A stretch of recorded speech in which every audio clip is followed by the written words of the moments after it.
A ver del lado del el empleado y el empleador, cómo cambia la situación respecto al teletrabajo. Para eso vamos a dar la bienvenida a nuestro invitado de esta tarde. Él es el señor César Puntreanu, profesor de Sun Business Law, con nosotros. Muy buenas tardes, señor Puntreanu. Muchísimas gracias por ayudarnos a comprender mejor esa nueva ley de teletrabajo. Muchas gracias. Gracias por la invitación también. Muy bien. Ya se publicó esta ley de teletrabajo para conocer cómo ha cambiado a los antecedentes, a lo que ya venía rigiendo en nuestro país. De repente con la pandemia se pudo conocer o se pudo poner en práctica más esto de la normativa del teletrabajo, porque ya esto estaba instaurado, pero de repente lo que faltaban eran las pautas, ¿no?, que estén debidamente claras. En efecto, teníamos un marco legal que viene desde el año 2013, sobre el teletrabajo, pero no había tenido suficiente acogida, porque en nuestro país no existía pues esta práctica ni en el Estado ni en las empresas de que los trabajadores laboraran de manera remota. Lo que ocurrió es que en marzo del 2020 prácticamente fuimos empujados por la fuerza de las circunstancias, cuando en razón al advenimiento de la pandemia del COVID nos encerraron y se dispuso que se debía trabajar de manera remota, generándose un marco especial, recordemos, sobre el trabajo remoto que todavía está vigente por ahora hasta el 31 de diciembre de este año. Muy bien. Ahora, mucho también se venía comentando de que cómo iba a pasar, ¿no?, con el trabajador, que ahora vendría a ser teletrabajador, ¿no?, que es la denominación correcta. Entre los equipos, por ejemplo, el empleador le iba a brindar los equipos, los dispositivos de trabajo. ¿Cómo, en qué se ha quedado ahora o qué dispone esa nueva ley de teletrabajo? Porque incluso se habla de compensaciones para lo que es el uso del suministro eléctrico. En efecto, y gracias por la pregunta. Yo diría, primero en términos generales, que la ley que ha sido publicada este fin de semana y que rige desde hoy es una norma que recoge aspectos de la regulación del 2013 en materia de teletrabajo y de la regulación del 2020 en materia de trabajo remoto. Yo creo que recoge aspectos positivos de ambas normas, de ambos sistemas. Por ejemplo, una pregunta bien importante que usted nos hace respecto al tema de los equipos. En la norma del teletrabajo, en la norma del 2013, se señalaba pues que el empleador era el que asumía el costo de los equipos.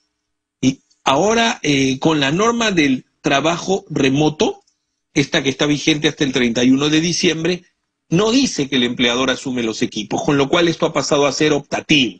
Sin embargo, esta ley que acaba de ser publicada, exacto, la nueva ley, para que nos entiendan las personas que nos miran, nos dice que pueden darse tres situaciones. La primera situación es que sea el empleador el que proporcione los equipos, el acceso a Internet y también que cubra los gastos del consumo de energía eléctrica. Ese es el primer escenario. Eso es, para decirlo de alguna manera, la regla general. El segundo escenario es que sea el trabajador el que asuma o el que él sea quien proporcione los equipos, el Internet y la electricidad, y el empleador le compense por ello. Económicamente. Económicamente. Ese es el segundo escenario. Y el tercer escenario es que el trabajador asuma los equipos, el Internet y la electricidad, y el empleador no le compense. Ese es el tercer supuesto. Para que ocurra el tercer supuesto, que el empleador no le compense al trabajador, tiene que haber un acuerdo en contrario, es decir, tiene que haber un acuerdo expreso donde se asuma que el trabajador no va a ser compensado.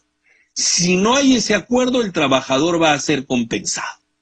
Pero aquí debemos hacer una diferencia, porque hay un tratamiento distinto entre el Estado, el sector público, la administración pública y el sector privado. Esto es importante que los televidentes tengan en cuenta. En el sector privado, como dijimos hace un momento, el empleador o bien proporciona los equipos o bien el empleador compensa al trabajador si él los asume, salvo que acuerden algo diferente. En cambio, en la administración pública, lo que dice la ley, esta nueva ley, es que los equipos y el Internet serán proporcionados por la administración pública si existe disponibilidad presupuestal. Y si no la hay y el trabajador asume los equipos, no se le compensa. Entonces ahí hay una diferencia en el tratamiento. Pero no terminaría perjudicando también al empleado o al teletrabajador, porque usted sabe que finalmente a veces es el más desprotegido, ¿no? Porque la empresa, bueno, en el caso, la entidad más grande puede decir, mira, no podemos llegar, no te voy a dar las condiciones, pero tienes que seguir trabajando bajo esas condiciones, ¿o no es así? Sin duda, yo creo que no debió hacerse diferencias entre la administración pública y el sector privado en cuanto a la compensación, ¿no? A mí me parece adecuado que se haya establecido esta regla de que sea el empleador el que asuma, salvo que las partes acuerden algo diferente. Y también es importante precisar que la norma también señala que esta regla de los gastos no se aplica a los empleadores que sean micro y pequeñas empresas, salvo acuerdo diferente con los trabajadores. Es decir, esta regla de que el empleador asuma los gastos no se aplica a las microempresas ni a las pequeñas empresas. Estamos hablando empresas. de cantidad de trabajadores para arriba, desde los... En realidad, en el caso de las microempresas, ya la ley hace bastante tiempo ha dejado de lado el número de trabajadores. Las microempresas se definen en función a las ventas anuales. Sí, son 150 unidades impositivas tributarias como máximo. Estamos hablando, si me permite un segundo, de 690.000 soles al año. Es decir, si un negocio no supera los 690.000 soles al año y está inscrito en el registro de la microempresa, el llamado REMIPE, entonces no se le va a aplicar esta regla de tener que compensar a sus trabajadores por el uso de los equipos, por el internet o por la electricidad, salvo que acuerde algo diferente con los trabajadores. Bueno. Y en el caso de la pequeña empresa, las ventas van entre estos 690.000 soles y los 7.820.000 soles anuales. Muy bien. Señor Puntroyano, ¿quiénes califican a la condición de teletrabajo? Sabemos que principalmente de repente personas en estado de vulnerabilidad por un tema de salud, gestantes, pero ¿quiénes a partir con esta nueva ley decir, mire, el trabajador tiene que solicitar a su empresa o a la entidad en la que trabaja bajo estas condiciones médicas? ¿Cómo es que uno puede aspirar a esa condición?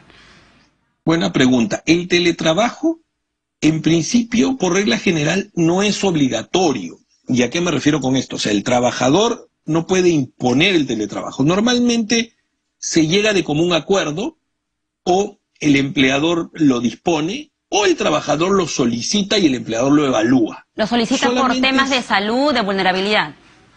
En realidad iba justamente a ese punto. Solamente es obligatorio el teletrabajo para los trabajadores que están en el llamado grupo de riesgo, es decir, aquellos cuya salud se encuentra en un mayor riesgo de cara al COVID-19.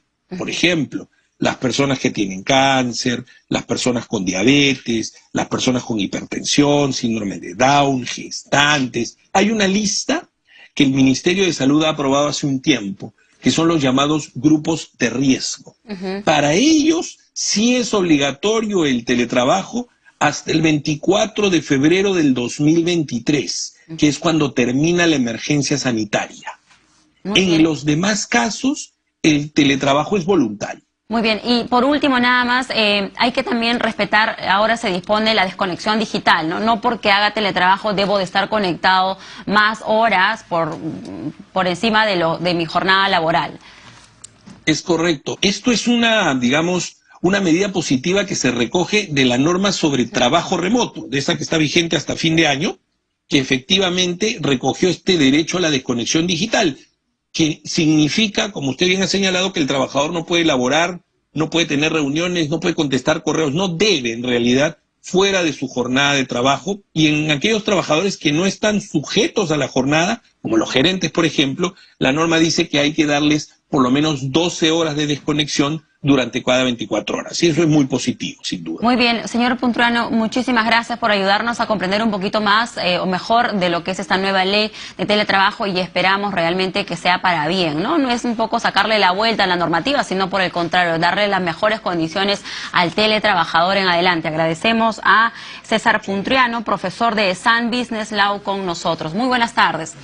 Muy bien, amigos, rápidamente nos vamos a la pausa comercial.